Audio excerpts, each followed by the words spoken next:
Great one, a rare appearance, Mark Levin. He'll be here in just a minute, but first, it's time to cut through all the clutter, break down what we know about wiretapping and politically motivated investigation by the Obama administration. And that is tonight's opening monologue.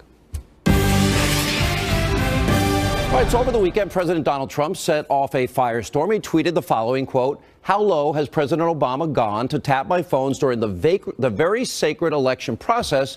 This Nixon, Watergate, bad or sick guy?"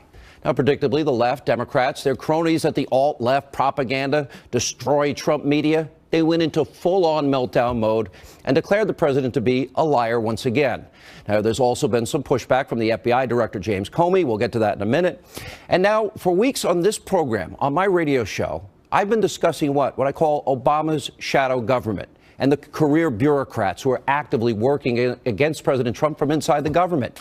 Many of these are people that are President Obama holdovers. And I've been telling you about we, the people, that there are other people in the intelligence community purposely leaking information to try and damage and destroy President Trump and the advisors, of course, that surround him. One by one, every advisor. They have been smeared. They have been slandered. They have been besmirched. Even his children, even his wife and daughter. We've also been reporting on how the alt-left propaganda, destroy Trump media, is colluding with these leakers and deep state bureaucrats with the sole purpose of stopping President Trump's agenda to try and delegitimize the president with the hopes of eventually removing the president from power, overturning a free election. Now, is this a conspiracy theory, paranoia? No. Why? There's a disturbing pattern that's going on here. Now, let's take a look at the case of former Trump National Security Advisor. That's retired Lieutenant General Michael Flynn. Remember news reports? A December call Flynn made to the Russian ambassador, captured by what the New York Times described as a, quote, routine wiretap of Russian diplomats and that phone. Well, now, it's not out of the ordinary, by the way, of our government to monitor foreign officials. That's a smart thing they do. But protections, which are known as minimization procedures, have been put in place to protect Americans that are not under warrant, American citizens that are caught up in their surveillance. And by the way, that their identities are protected, their constitutional rights are to be protected. Now, this, of course, was not the case with Lieutenant General Flynn, because we know a transcript of his call was created and then given to intelligence officials who then leaked this information, which is a felony, to the press that printed it. Now, back in February, when all this was going down, the House Intelligence Committee chairman, and that's Congressman Devin Nunes, he called it, quote, unprecedented. And then he joined us on this show to explain. Let's take a look. Isn't this the type of thing where if you have rogue intelligence people and they're illegally intercepting phone calls of Americans, that's illegal. And this, in other words, if in fact they wanted to get the intel or for example, hack into the phone of, in this particular case, General Flynn, wouldn't they have to get a court subpoena to do so? That's correct. And I am not aware that they did that. So my guess is that the intelligence agencies did not do this. What I'm assuming is that this was picked up as they were tracking someone else. And if that's the case, that would have had to go up to the highest levels of the Obama administration to get approval to unmask who that person is. And in this case, it was General Flynn. Now, this is just the tip of the iceberg. Now, Fox News has not been able to confirm this, but the day before the election, November 7th, 2016, the website Heat Street, they published a report. It had the following headline, quote, exclusive, FBI granted FISA warrant covering Trump camp's ties to Russia.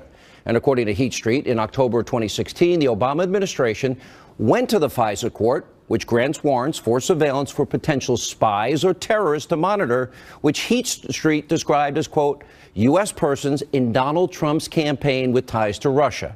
Now, this was part of a larger probe into Russian banks. Now, other outlets like the BBC, The Guardian, have also reported that a FISA court warrant was in fact granted. And this is not an isolated incident either. There are countless examples of various federal agencies under President Obama looking into activities of intercepting communications with people associated with the Trump campaign. For example, McClatchy, D.C., posted a story back in January, headline, quote, FBI, 5 other agencies probe possible covert Kremlin aid to Trump. On the day of the inauguration, January 20th, the front page of the New York Times ran an article with this headline, wiretap data used in inquiry of Trump aides. There's also explosive reports from the Times. The alt-left propaganda, destroy Trump at all costs media has given very little coverage to. In other words, it's not the right-wing conspiracy, it's them. It reads in part, quote, in its final days, the Obama administration expanded the power of the National Security Agency to share globally intercepted personal communications with the government's 16 other intelligence agencies before applying privacy protections. Now, why would President Obama wait until the last minute, 2 weeks before he's leaving office, to issue that order? An order that did not apply to him for 8 years? To me, the opinion is obvious. He wanted as much information, whether it's true or not, to be available to his appointed deep state shadow government officials so they can do exactly what we're seeing, leak it to the press and try and hurt the president with less likelihood that they're going to get caught. Now, listen closely as I read this statement that was released by Obama's spokesperson over the weekend. Pay very close attention. A cardinal rule of the Obama administration was that no White House official ever interfered with any independent investigation led by the Department of Justice. As part of that practice, neither President Obama nor any White House official ever, keywords, ordered surveillance on any U.S. citizen. Any suggestion otherwise is simply false. Okay, they didn't order it. Did they know about it? That statement never said that President Obama did not know about it, just that he didn't order it. Even President Obama's former speechwriter noted this on Twitter this past weekend. Now, the question that we need answered is very simple and very basic, and it's this. Did, in fact, the President of the United States, what did he know and when did he know it? In other words, did the President have any answers about the surveillance of an opposition candidate in the middle of an election? Now, the American people deserve the truth. But he doesn't have much credibility on the issue. Why? Because his administration wiretapped the phone of our own colleague, James Rosen.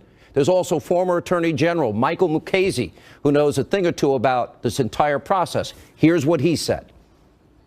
This is the difference between being correct and being right. I think the president was not correct, certainly, in saying that President Obama ordered a tap on a server in Trump Tower. However, I think he's right in that there was surveillance and that it was conducted at the behest of the Justice Department through the FISA court. And what do you base that on? I base that on news reports that you mentioned in the last spot. I also base it on a kind of inadvertent blurting out by Adam Schiff that his committee wants to talk to the counterintelligence agents at the FBI who were involved in this. Now, what that means is that this is part not of a criminal investigation, but of an intelligence gathering investigation. By the way, didn't she cry the night of election night? All right, we'll put that aside. All right, on top of all of this, there's a bunch of other questions that need answers. What did President Obama know about these reported, New York Times reported FISA requests targeting associates of then candidate Donald Trump? Now, to me, what happened to retired Lieutenant General Flynn and what we are now seeing with all these other intelligence leaks, this is a canary in a coal mine. This accusation that President Trump made is serious. We need to get to the bottom of what the truth is and where all of this came from and who knew what, when, and where. Here now with reaction from Levin TV, a studio in Virginia, the host of Levin TV, CRTV Network. I call him the great one. You know what it's like to get you on the show? It's like pulling teeth. You know that? We're glad to have you back, my friend. How are you? I'm good. How are you? I'm laying out the basics here. You put together in a very comprehensive way, and I give you a lot of credit for putting all this together. This isn't the right-wing conspiracy. This isn't conservative Sean Hannity, conservative Mark Levin. This is the New York Times. This is McClatchy. Explain. And yet it's only conservatives who are concerned about what they're reading in liberal media outlets. Have you noticed that? The media is very confounded right now. They're very confused. They don't know whether to trash themselves, trash their colleagues, or what.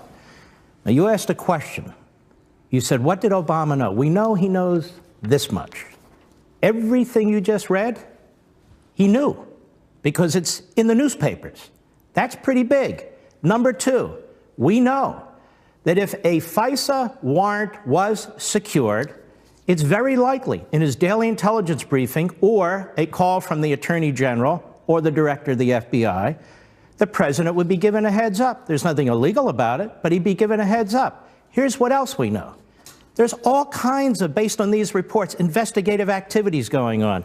You know, McClatchy reported the agencies involved, the FBI, CIA, National Security Agency, Justice Department, Treasury Department's Financial Crimes Enforcement Network. I assume Obama knew something. I mean, unless he's Helen Keller. Now, let me make another point about this. That's a hell of a lot of agency resources. Those are a hell of a lot of investigators. The news reports, you mentioned the New York Times, January 20th. I just want to make sure CNN and MSNBC are aware of this. They watch all the time, Mark. Nobody's watching them. Go ahead. Wiretap data used in inquiry of Trump aides. I never said independent of news reports about the wiretap. Wiretap data used in inquiry of Trump aides. Well, didn't Mr. Clapper say there were no FISA orders issued? Can you play that tape for me so I can comment on that and pull this together? I think we have that loaded, and because he said it on Meet the Press this weekend. But we'll get it in a second. It's very profound. Yeah, well, but we'll get to that in a second. Go ahead. But let me comment on it. It's very, very important. It's very important because if Clapper says there was no FISA order, and he was very broad and he was very definite, and he said, no, I don't remember this, and you'll play it later, then what the hell are we talking about? That means they didn't have enough information for probable cause to get a warrant in front of the FISA court. So what's the FBI, the CIA, the National Security Agency, the Justice Department, the Treasury Department's Financial Crimes Enforcement Network investigating?